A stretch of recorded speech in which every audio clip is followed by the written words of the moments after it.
ओम नमः शिवाय, शिवजी सदा सहाय। ओम नमः शिवाय, गुरुजी सदा सहाय। जय गुरुजी महाराज। अनंतम अनंतम शुक्राना गुरुजी महाराज। श्री शिव महापुराण वायवीय संहिता उत्तरखंड अध्याय 39। उपमन्यु कहते हैं, श्री कृष्ण श्री कंठनाथ का स्मरण करने वाले लोगों के संपूर्ण मनोरथों की सिद्धि तत्काल हो जाती है। ऐसा जानकर कुछ योगी उनका ध्यान अवश्य करते हैं। कुछ लोग मन की स्थिरता के लिए स्थूल रूप का ध्यान करते हैं। स्थूल रूप के चिंतन में लगकर जब चित्त निश्चल हो जाता है, तब सूक्ष्म रूप में वह स्थिर होता है। भगवान शिव का चिंतन करने पर सब सिद्धियां प्रत्यक्ष सिद्ध हो जाती हैं। अन्य मूर्तियों का ध्यान करने पर भी शिव रूप का अवश्य चिंतन करना चाहिए। जिस जिस रूप में मन की स्थिरता लक्षित हो, उसका बारंबार ध्यान करना चाहिए। ध्यान पहले सविषय होता है, फिर निर्विषय होता है, ऐसा ज्ञानी पुरुषों का कथन है। इस विषय में कुछ सत्पुरुषों का मत है कि कोई भी ध्यान निर्विषय होता ही नहीं। बुद्धि की ही कोई प्रवाह रूपा संतति ध्यान कहलाती है। इसलिए निर्विषय बुद्धि केवल निर्गुण निराकार ब्रह्म में ही प्रवृत्त होती है।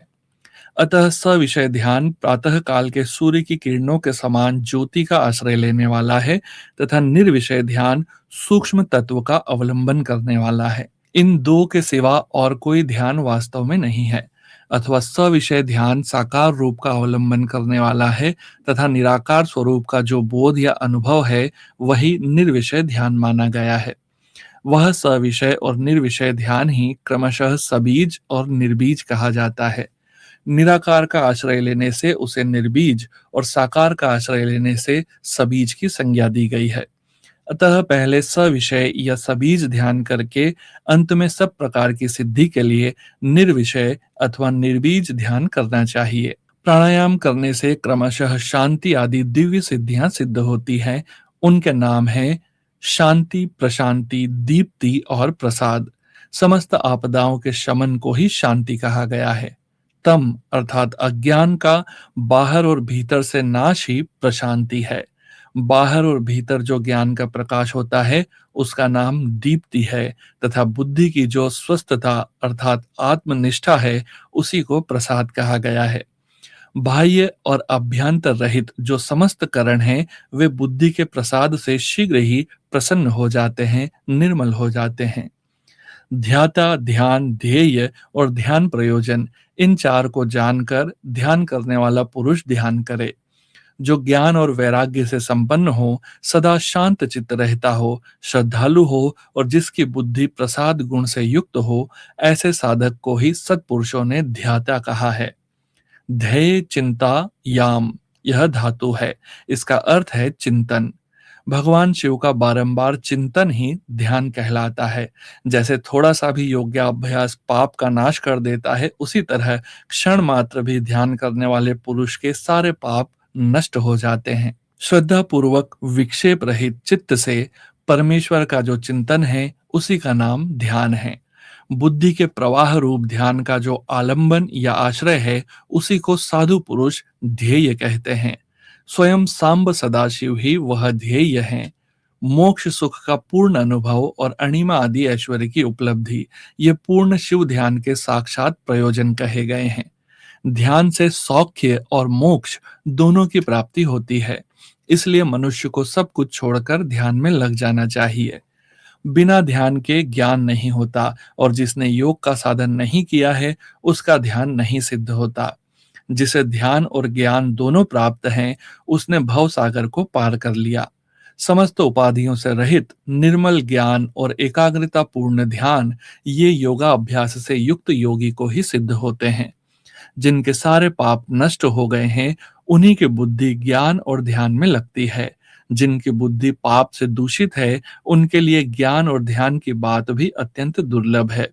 जैसे प्रज्वलित हुई आग सूखी और गीली लकड़ी को भी जला देती है, उसी प्रकार ध्यानाग्नि शुभ और अशुभ कर्म को भी क्षण भर में दग्ध कर देती है। जैसे बहुत छोटा दीपक भी महान अंधकार का नाश कर देता है, उसी तरह थोड़ा सा योगाभ्यास भी महान पाप का विनाश कर डालता है। श्रद्धा पूर्वक क्षण भर भी परमेश्वर का ध्यान करने वाले पुरुष को जो महान श्रेय प्राप्त होता है उसका कहीं अंत नहीं है। ध्यान के समान कोई तीर्थ नहीं है, ध्यान के समान कोई तप नहीं है और ध्यान के समान कोई यज्ञ नहीं है। इसलिए ध्यान अवश्य करें। अपने आत्मा का परमात्मा का बोध प्राप्त करने के कारण योगी जन केवल जल से भरे हुए तीर्थों और पत्थर एवं मिट्टी की बनी हुई देव मूर्तियों का आश्रय नहीं लेते। वे आत्म तीर्थ में अवगाहन करते और आत्मदेव के ही भजन में लगे रहते हैं। जैसे अयोगी पुरुषों को मिट्टी और काठ आदि की बनी हुई स्थूल मूर्तियों का प्रत्यक्ष होता है, उसी तरह योगियों को ईश्वर के सूक्ष्म स्वरूप का प्रत्यक्ष दर्शन होता है। जैसे राजा को अपने अंतःपुर में विचरने वाले स्वजन एवं परिजन प्रिय होते हैं और बाहर के लोग उतने प्रिय नहीं होते, उसी प्रकार भगवान शंकर को अंतःकरण में ध्यान लगाने वाले भक्त ही अधिक प्रिय हैं, बाह्य उपचारों का आश्रय लेने वाले कर्मकांडी नहीं। जैसे लोक में देखा गया है कि बाहरी लोग राजा के भवन में राजकीय पुरुषोचित फल का उपभोग नहीं कर पाते, केवल अंतःपुर के लोग ही उस फल के भागी होते हैं, उसी प्रकार यहाँ बाह्य कर्मी पुरुष उस फल को नहीं पाते जो ध्यान योगियों को सुलभ होता है। ज्ञान योग की साधना के लिए उद्यत हुआ पुरुष यदि बीच में ही मर जाए तो भी वह योग के लिए उद्योग करने मात्र से रुद्र लोक में जाएगा। वहां दिव्य सुख का उपभोग करके वह फिर योगियों के कुल में जन्म लेगा और पुनः ज्ञान योग को पाकर संसार सागर को लांघ जाएगा।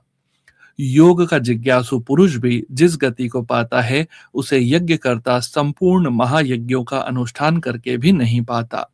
करोड़ों वेद वेदता द्विजों की पूजा करने से जो फल मिलता है वह एक शिव योगी को भिक्षा देने मात्र से प्राप्त हो जाता है।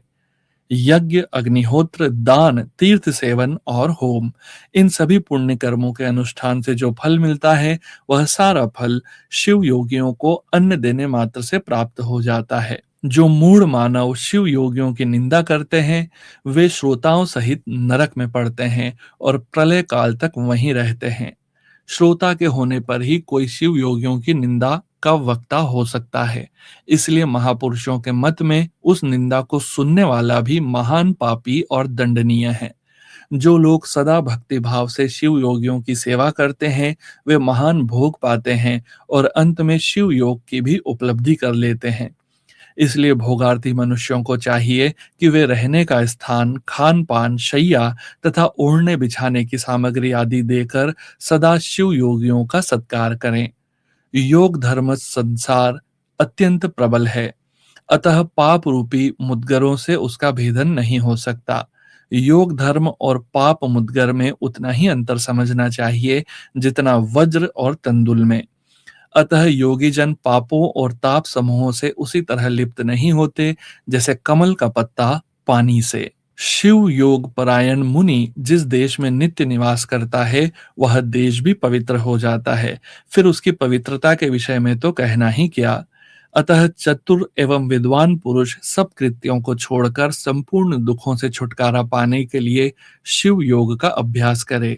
जिसका योग फल सिद्ध हो गया है वह योगी यथेष्ट भोगों को भोग कर समस्त लोगों की हित कामना से संसार में विचरे अथवा अपने स्थान पर ही रहे या विषय सुख को अत्यंत तुच्छ समझकर छोड़ दे और वैराग्य योग से स्वेच्छा पूर्वक कर्मों का परित्याग कर दे।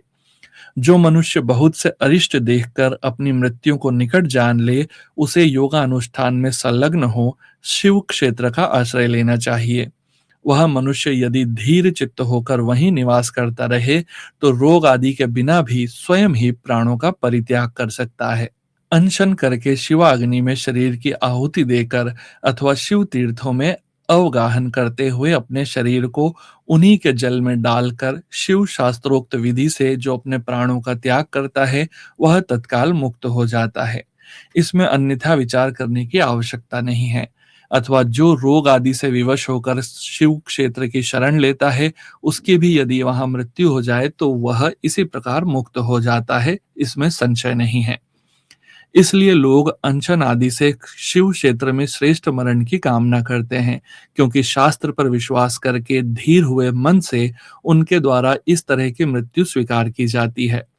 जो शिव के लिए अथवा शिव भक्तों के लिए प्राण त्याग करता है, उसके समान दूसरा कोई मनुष्य मुक्ति मार्ग पर स्थित नहीं है।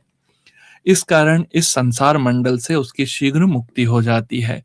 इनमें से किसी एक उपाय का किसी तरह भी अवलंबन करके अथवा विधिवत षड्व शुद्धि को प्राप्त होकर यदि कोई मनुष्य मरता है, तो उसका अन्य पशुओं प्राणियों के समान यहाँ औधर्व देहिक संस्कार नहीं करना चाहिए। विशेषतः उसके पुत्र आदि को उसके मरने से अशौच की प्राप्ति नहीं होती। ऐसे पुरुष के मृत शरीर को धरती में गाड़ दें या पवित्र अग्नि से जला दें या शिव स्वरूप जल में डाल दें अथवा काठ या मिट्टी के ढेले की भांति कहीं भी फेंक दें, सब उसके लिए बराबर है। यदि ऐसे पुरुष के उद्देश्य से भी कोई कर्म करने की इच्छा हो, तो दूसरों का कल्याण ही करे और अपनी शक्ति के अनुसार शिव भक्तों को तृप्त करे। उसके धन को शिव भक्त ही ग्रहण करे। यदि उसकी संतति शिव भक्त हो, तो वह भी ग्रहण कर सकती है। यदि ऐसा संभव न हो, तो उसका धन भगवान शिव को समर्पित कर दें, परंतु उसकी पशु संतति अर्थात शिव भक्तिहीन संतान उस धन को ग्रहण न करे। श्री शिव महापुराण वायवीय संहिता उत्तरखंड अध्याय 39। जय गुरु जी महाराज। अनंतम अनंतम शुक्राना गुरु जी महाराज। ओम नमः शिवाय। शिवजी सदा सहाय। ओम नमः शिवाय। गुरुजी सदा सहाय।